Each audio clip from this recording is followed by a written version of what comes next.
நீங்கள் அனைவரும் வாழ்க வளமுடன். நம்மளுடைய தலைப்பகுதிகள் உள்ள உறுப்புகளை பார்க்குறோம்.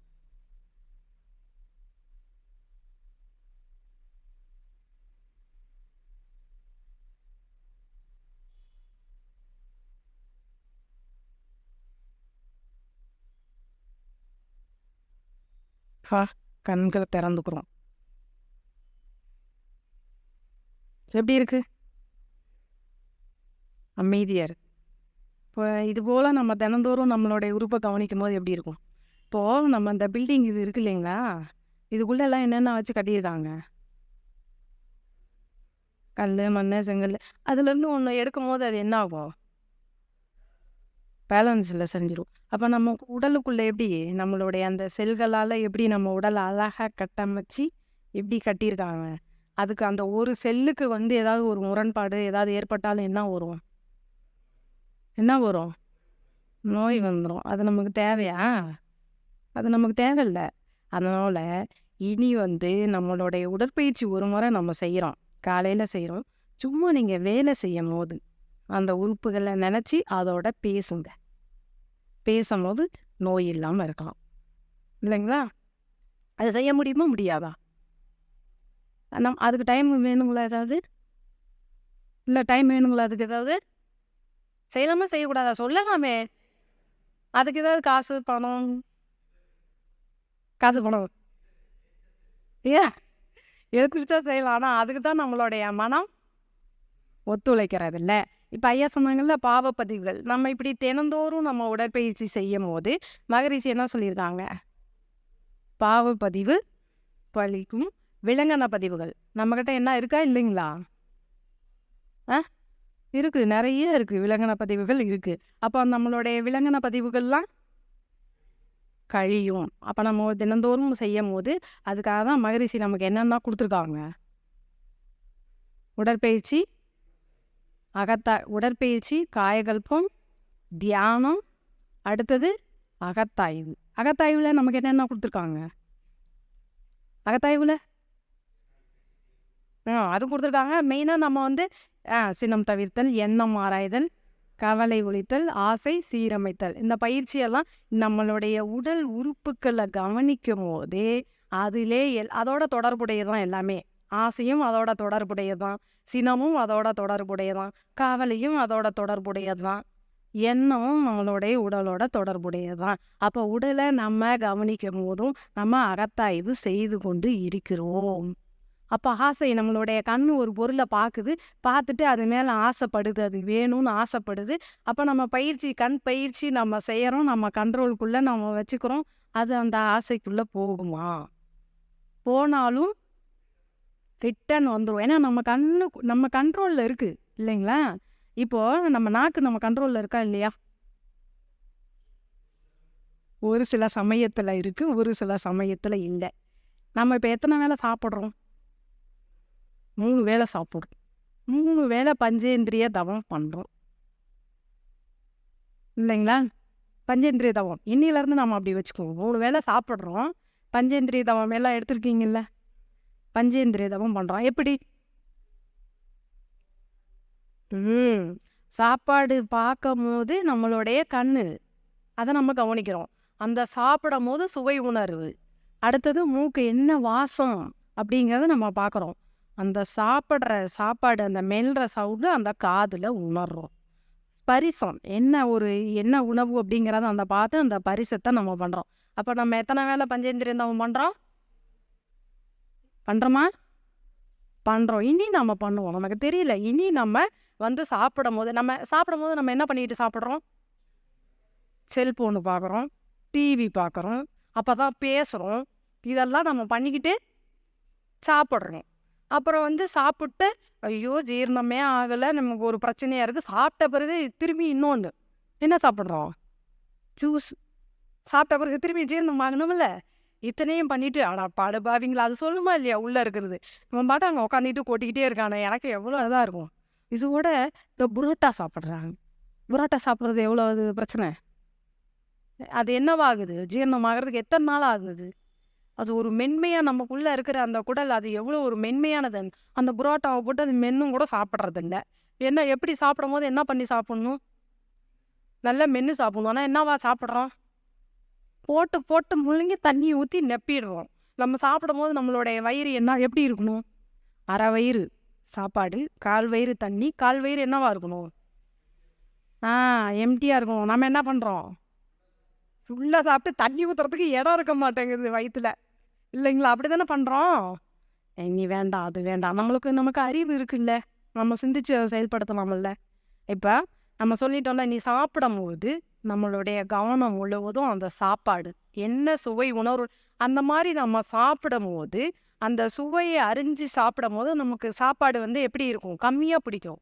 நம்ம அந்த எதுவுமே தெரியாததுனால தான் நம்ம அளவுக்கு மீறி சாப்பிட்றோம். அளவுக்கு மீறினால் நஞ்சு. அப்போ நம்ம விளைவறிந்து நம்ம சொல்றாங்கல்ல மகரிஷி, செயலுக்கேத்த விளைவு உண்டு. அப்போ நம்ம சாப்பிடும்போது நம்மளுடைய மனம் முழுவதும் இது நம்ம ஒரு வாரம் தொடர்ந்து அப்படி செஞ்சு பாருங்களேன். அடுத்தது நம்ம அந்த பழக்கத்துக்கு வந்துருவோம். நமக்கு வேற எதுவுமே தோணாது. நம்ம சாப்பிடும்போது இப்படி நினச்சிக்குவோம். நமக்கு பார்த்தா நம்ம ரொம்ப பிஸி. நம்மலாம் தவம் பண்ணுறதுக்குலாம் நமக்கு டைமே இல்லை. நேரமே இல்லை. அது எப்போ அதெல்லாம் பஞ்சேந்திரிய தவம்னா அதுக்கு ஒரு 5 நிமிஷம் 10 நிமிஷம் ஒதுக்கி பண்ணணும். அப்படி நம்ம பிஸியாக இருக்கிறோம். அப்படி வச்சுக்கோங்க. ஆனால் சாப்பிடும்போது அதாவது 3 வேளை காலையிலையும் மதியமும் சாயந்தரமும் நம்ம அந்த தவத்தை பண்ணுறோம். அப்போ இனிமேல் பண்ணலாம்ல. சாப்பாடு போடும்போது நம்மளுடைய பார்வை என்ன சாப்பாடு அதில் இருக்குது, சுவை என்ன இருக்குது, வாசனை என்ன இருக்குது, அதை கண்ணு பார்க்குறோம், காதை நம்ம சாப்பிட்ற மெல்ற சவுண்டை அதோட கேட்டு நம்ம சாப்பிட்றோம். இதோட நம்ம அந்த தவத்தையும் சேர்ந்து இல்லை நம்ம அப்போ ருசியாக சமைச்சு கொடுக்கும் போதும் இல்லை இல்லை அது இருக்கு. அதுதான் நம்மளுடைய அறிவை நம்ம அந்த இடத்துல பயன்படுத்துறது இல்லை. போதும் அது நம்ம சொல்லும். நிச்சயமா எல்லாத்துக்குமே நம்மளுடைய அந்த உள்ளுறுப்பு, நம்மளுடைய ஆன்மா அந்த சொல்லும் உணர்வு போதும் அப்படின்னு சொல்லும். நீ அங்கிட்டு இரு. போதும்னு சொன்னாலும் இரு. எனக்கு கொஞ்ச நேரம் தேவை. நான் இன்னும் சாப்பிட்டுக்கிறேன் அப்படின்ட்டு அது சொல்றத நம்ம பொருட்படுத்துறது இல்லை. நம்ம எக்ஸ்ட்ரா போடுறோம். அவ்வளோதான். அந்த போதும்னு அந்த சொல்லுது இல்லைங்களா? அது சொல்லும் போதே நிப்பாட்டிட்டா போதும் நமக்கு. அதான் நம்ம செய்யறது இல்லை. அவ்வளோதான். போடுறோம். அதுதான் நமக்கு நம்மளுடைய உடல் நமக்கு ஆரோக்கியம் நமக்கு முக்கியம்னா நம்ம தான் கரெக்டாக இருந்துக்கணும். அவங்க சொன்னால் அவங்க சொல்லிட்டு போகிறாங்க. தேவையில்லை நமக்கு. நமக்கு அது போதும்னா போதும். அவ்வளோதான். யார் அவஸ்தைப்படுறது? நம்ம தானே அவஸ்தைப்படுறோம். அதனால் போதும்னா போதும். அப்போது அந்த அகத்தாய்வில் நம்ம உடற்பயிற்சி எப்படி லிங்க் ஆகுது பாருங்க. அப்போ ஆசை சீரமைத்தல். நம்ம ஒரு பொருளை பார்க்குறோம். நமக்கு ஆசை வருது. அப்படிங்கும்போது நம்ம கண்ணு அடுத்தது பார்க்குது இல்லைங்களா? அது வேண்டாம். அப்போது சினம். இப்போ நம்ம கோபம் வருது அப்படின்னா நம்ம ஒரு பொருளை பார்க்குறோம். நமக்கு அந்த ஆசை தடைப்படும் போது தான் என்னவா வருது?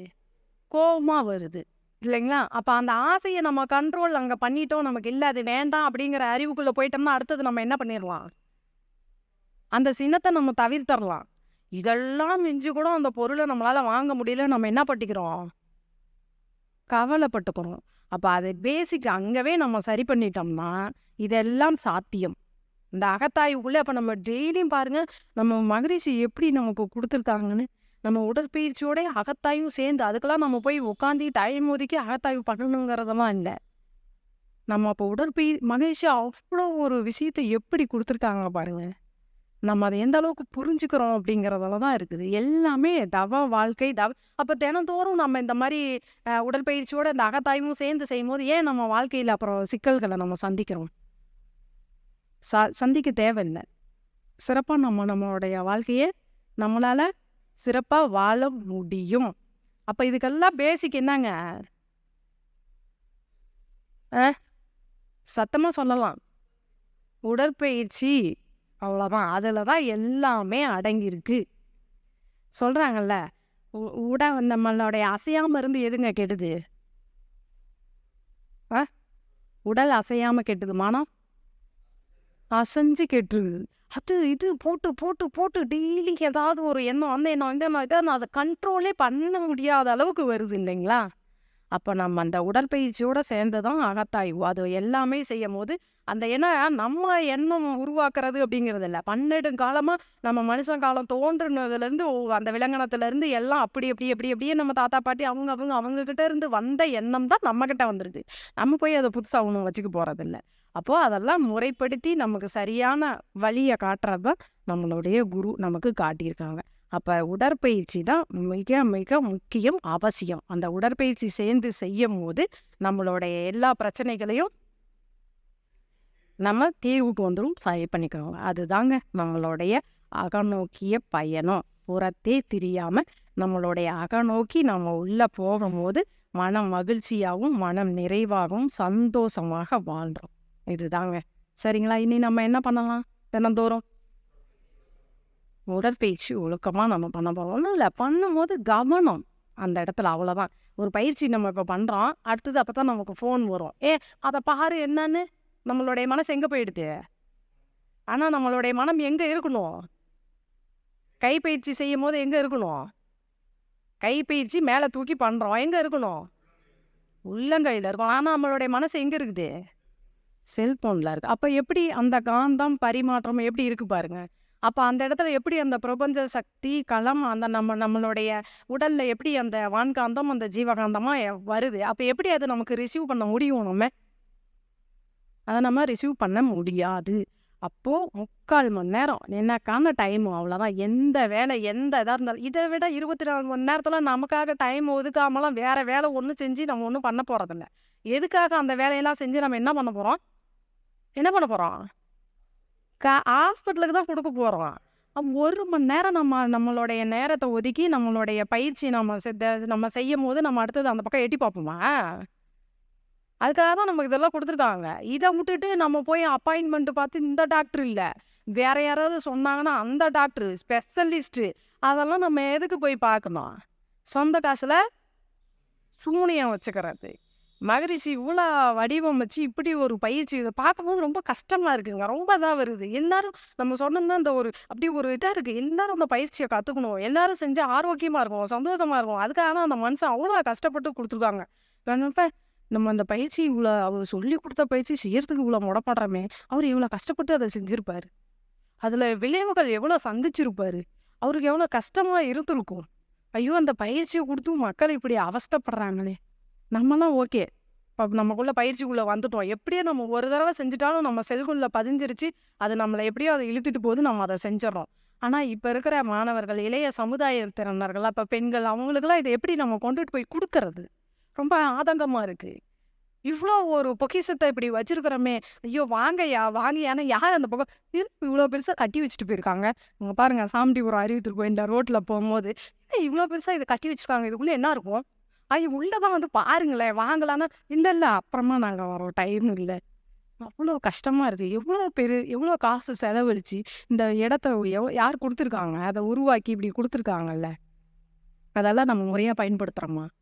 இனி நம்ம பயன்படுத்துறோங்க. நம்ம எல்லாம் பயன்படுத்துறோம். நம்மளோட எண்ணத்துக்கு வலுவூட்டுறோம். நல்லா சக்திய ஊட்டி இந்த இந்த உலகத்த நம்ம வாழ்த்துறோம். இந்த பொறுப்ப நம்மட்ட குடுத்துருக்காங்க. மகரிஷி என்ன குடுத்துருக்காங்க? இந்த பொறுப்பும் கடமையும் நம்மட்ட குடுத்துருக்காங்க. இத நம்ம செய்யாம யாரும் செய்ய முடியாது. நம்ம இனி தினந்தோறும் நல்ல சங்கல்பம். சங்கல்பம் என்னங்க? நான் ஆரோக்கியமா இருக்கேன். ஃபர்ஸ்ட்டு சங்கல்பம் அதுதான். நான் நல்லா ஆரோக்கியமா இருக்கேன்.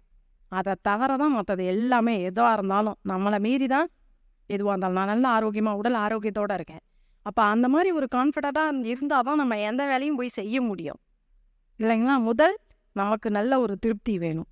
உடல் ஆரோக்கியத்துல, மன ஆரோக்கியத்துல. உடல் ஆரோக்கியம் வந்துட்டாலே என்னங்க? மனசு வந்துரும். உடலும் மனசும் தனித்தனியா இருக்கா? எல்லாமே ஒண்ணுதான். நமக்குள்ள இருக்கிற இறைவன ஃபர்ஸ்ட்டு நம்ம வணங்கிட்டாலே எல்லாமே சரி. அவ்வளோதான். இனி தினந்தோறும் காலையில எழுந்திரிக்கிறோம், உடற்பயிற்சி செய்றோம், தியானம் பண்றோம், இந்த உலகத்த வாழ்த்துறோம். வாழ்த்தி என்ன பண்றோம்? எல்லாத்தையும் இந்த மனவளக்கலை பயிற்சிய கொண்டுட்டு வரணும். இதுதான் மகரிஷியோடைய என்ன சந்தோஷங்க. நம்ம எண்ணம் தான் அதுக்கு. நம்ம எண்ணம் இப்படி ஒவ்வொருத்தரும் அந்த எண்ணத்த நினைக்கும்போது அப்ப ஃபர்ஸ்ட்டு மகரிஷி நினச்சிருப்பாங்க, ஃபர்ஸ்ட்டு பயிற்சி குடுக்கும்போது கம்மியான இது இருந்துச்சு. அவரோட எண்ணம் எந்த அளவுக்கு இந்த பிரபஞ்சம் முழுவதும் பரவி இப்ப எல்லாம் எப்படி இருக்கு? எல்லாம் கிட்டத்தட்ட ஓரளவுக்கு நம்ம வந்துட்டோம் இல்லைங்களா? அதுபோல நம்ம பயிற்சி எடுத்தவங்க தான் இதனுடைய முக்கியத்துவம் என்னன்னு தெரிஞ்சுக்கிட்டு, அடுத்தது இந்த உலகத்த நம்ம அதுக்காக தான் பொறுப்ப நம்மகிட்ட குடுத்துருக்காங்க. உலகத்த எத்தன முறை வாழ்த்தணும்? குறைஞ்சது 25 முறை நம்ம வாழ்த்துறோம். சும்மா இருக்கும்போது காசா பணமா அதுக்கு? நம்மளுடைய உலகத்த வாழ்த்தும்போது நம்மளுடைய அலைச்சூழல் கம்மியாகுது. அப்ப நம்ம வாழ்த்துறோம். உலகத்த வாழ்த்துறோம். இந்த உலகத்துல இருக்கிற அனைவரும் இந்த மனவளக்கலை பயிற்சி எடுத்துக்கணும். அனைவரும் ஆரோக்கியமா இருக்கணும். ஏன்னா, இந்த இந்த உலகத்துல இருக்கிறவங்க எல்லாருமே யாருங்க? நம்மளுடைய உறவுகள் தான். அப்ப எங்கேயோ ஒருத்தரு அவங்க கஷ்டப்பட்டாலும், அது நமக்கு பாதிப்பா இருக்குது. இப்போ நம்ம பாட்டு போகிறோம், ஒருத்தவங்க பக்கத்தில் பேசிகிட்டு இருக்காங்கன்னு வச்சுக்கோங்க, ஐயோ அவங்களுக்கு அந்த மாதிரி உடம்பு சரியில்லாமல் ஆயிடுச்சாம், அந்த மாதிரி பிரச்சனை வந்துருச்சான்னு கேட்கும்போது நமக்கு எப்படி இருக்குது? ஐயோ அவங்க எவ்வளோ கஷ்டப்படுவாங்க, அவங்களால அவங்க குடும்பம்லாம் எவ்வளோ கஷ்டப்படும் அப்படின்னு நமக்கு கஷ்டம் வருது இல்லையா? அதுதான் இனிமே வந்து நம்ம இந்த உலகத்தை வாழ்த்துறோம். இந்த மனவளக்கலை ஏன்னா இப்போ நம்ம போய் சொன்னோம்னா அது எந்த அளவுக்குங்கிறத சொன்னா அவங்களுக்கு ஏதோ அப்படி ஒரு மாதிரி என்னடா அப்படிங்கிற மாதிரி நினச்சிக்கிறாங்க. அதனால இன்னிலாம் வந்து நம்ம யாரெல்லாம் நினைக்கிறோமோ அப்படி நினைங்களேன். இப்போ நீங்கள் நினச்சிருப்பீங்கல்ல எல்லாம் பயிற்சிக்கு வரணும்னு நினச்சிருப்பீங்களா? அவங்ககிட்ட போய் சொன்னால் அவங்க என்ன சொல்கிறாங்க? இருக்காங்க. அவங்ககிட்ட இனிமேல் நம்ம சொல்லக்கூடாது. வாழ்த்துறோம். அவங்கள நினச்சி வாழ்த்துறோம். யாரெல்லாம் இப்போ நம்ம இது பண்ணிக்குவோம். நம்ம நினைக்கிறோம்ல, யாரெல்லாம் பயிற்சிக்கு வரணும்னு நம்ம நினைக்கிறோமோ, அவங்கள மானசீகமாக நம்ம நினச்சி வாழ்த்துறோம். இன்னையிலேருந்து நம்ம அதை செய்கிறோம். எல்லாரும் நம்ம சேர்ந்து செய்கிறோம். ஏன்னா அப்போ நம்ம யாரெல்லாங்கிறத விட இந்த உலகம் முழுவதும் எல்லாருமே இந்த பயிற்சியை எடுத்துக்கணும். அப்படி ஒட்டுமொத்தமாக வாழ்த்திட்டோம்னா நல்லது தானே. ஏன்னா ஒவ்வொருத்தராங்கும் போது வாழ்க வையகம், வாழ்க வையகம், வாழ்க வளமுடன். இந்த உலகத்தில் உள்ள அனைவரும் இந்த மனவளக்கலையை பயின்று அனைவரும் மன மகிழ்ச்சியாகவும் மனம் நிறைவாகவும் ஆரோக்கியமாகவும் வாழ வேண்டும். அவ்வளோதான். இனி நம்ம சங்கல்பம் உலகத்தை வாழ்த்துறதோட இந்த சங்கல்பமும் இருக்கணும். ஏன்னா இப்போ நம்ம போய் சொன்னோம்னா அப்படி தான் இருக்குது. இப்போ நம்ம வாலண்டியராக போய் ஸ்கூலு பசங்களுக்கு எல்லாம் நம்ம கொடுக்குறோம். அவங்க கொடுத்துட்டோம். அவங்க அது எப்படி அவங்க கருமையத்தில் பதிஞ்சிருச்சு அவங்க செய்வாங்க. ஆனால் பயிற்சியே போகாமல் இருக்குல்ல, எடுக்காமல் இருக்காங்கல்ல. இப்போ இந்த மன்றம் அந்த பக்கம் இங்கே இருக்குது. இந்த ஏரியாவில் இருக்கிறவங்க எல்லாருமே எடுத்துருப்பாங்களான்னா கிடையாது. இப்போ நம்ம திருப்பதி இருக்கு இல்லைங்களா, இங்கேருந்து நம்ம திருப்பதிக்கு போகிறோம். ஆனால் அங்கே பக்கத்தில் இருக்கவங்களாம் அவ்வளோக்கா யாரும் இது பண்ண மாட்டாங்க. ஆனால் அடித்து பிடிச்சி நம்ம இங்கேருந்து அங்கே போகிறோம். எதுவுமே தூரத்தில் இருக்கும்போது தான் அதனுடைய அருமை தெரியும். பக்கத்தில் இருக்கும்போது தெரியாது. அது போல தான் இனி இந்த ஏரியா அந்தந்த ஏரியாவில் இருக்கிறவங்க நம்ம வாழ்த்தி இந்த மக்களை எல்லாத்தையும் இந்த பயிற்சிக்குள்ளே கொண்டுகிட்டு வந்து மன அமைதியோட சந்தோஷமாக வாழ்கிற பொறுப்பு நம்மக்கிட்ட இருக்குது. சங்கல்பத்தோட தினந்தோறும் இந்த உலகத்தை ஒரு வாழ்த்துறதோட இந்த உலகத்தில் உள்ள அனைத்து மக்களும் பயிற்சியிலையும் மகிழ்ச்சி அது ஒட்டுமொத்தமாக உலகத்தை வாழ்த்துறதுலே கொடுத்துட்டாங்க. இருந்தாலும் என்ன பண்ணுறது, எல்லாம் வரமாட்டேங்கிறாங்களே, ரொம்ப கஷ்டமாக இருக்கே, அவங்களுக்கு சேர்த்து நம்ம கொடுப்போம். சரிங்களா? இதுதான் வந்து இன்றைய சிந்தனை உரை. நம்மளுடைய அகம் மகிழ்ச்சியாக இருக்கும் போது நம்ம எல்லாமே வாழ்க்கையில் ஆனந்தம், வெற்றி நிச்சயம் எல்லாமே அதுவே. நம்ம அதை சரியாக கவனிக்காத பட்சத்தில் தான் நம்ம இப்போ யோசனை பண்ணி பாருங்களேன். நம்ம சிக்கல்கள் எல்லாமே சந்திக்கிறோம்ல, எதை சார்ந்ததுன்னா எல்லாமே இதை சார்ந்தது தான். உடல் மனம் சார்ந்தது தான் அப்பாலப்பட்ட பிரச்சனை. இதை விட்டுட்டு வேறெல்லாம் எதுவும் கிடையாது. இதனுடைய தொடர்பு தான் அது. அப்போ நம்ம உடலை நம்ம ஆரோக்கியமாக இருக்கும்போது எந்த பிரச்சனையும் நம்ம கிட்ட உள்ள வரத்துக்கு அனுமதி இல்லை. நம்ம உடல் வீக்காக இருந்தால் தான் இப்போ ஒருத்தவங்க சொன்னாங்கன்னா கூட டக்குன்னு நம்மக்கிட்ட வந்துடுது. அப்போ இப்போ சொல்கிறாங்கல்ல ஜீவகாந்தம், அந்த இடத்துல என்ன ஆகுது, நம்மளுடைய ஜீவகாந்தம் திணிவும் கம்மியாகுது. ஒருத்தவங்க இப்போ சொல்கிறாங்கன்னு வச்சுக்கோங்க, ஒரு உடம்பு முடியல, ஒரு டக்குன்னு ஒரு அதிர்ச்சியான இது சொல்கிறாங்க அப்படின்னா நம்மக்கிட்ட அந்த இடத்துல அப்போ ஜீவகாந்தம் கம்மியாக இருக்குது. அதனால தான் அது வந்து ஒரு அட்டாக் ஆகிடுது. அப்போ இப்போ நம்ம கூட சொல்கிறாங்கல்ல, காய்ச்சல் ஒருத்தவங்களுக்கு வந்துருச்சு நம்ம போனோம்னா நமக்கும் ஒட்டிடுது. ஏன்? அந்த இடத்துல பலவீனமாக இருக்கிறோம் நம்ம. அப்போ அப்படி இல்லை. இன்னிலேருந்து நம்ம இப்போ நல்ல ஒரு கான்ஃபிடென்ட்டாக நான் ஆரோக்கியமாக இருக்கேன், என்னை மீறி தான் எல்லாமே, நான் சந்தோஷமாக இருக்கேன் அப்படிங்கிற ஒரு எண்ணத்தோட நாளையிலேருந்து நம்மளுடைய வாழ்க்கையை ஆரம்பிக்கிறோம், துவங்குவோம். இதுவே இன்றைய சிந்தனை உரை. வாழ்க வளமுடன். நன்றி. ஏதாவது தவறு இருந்தால் மன்னிச்சுக்குவாங்க. வாழ்க வளமுடன்.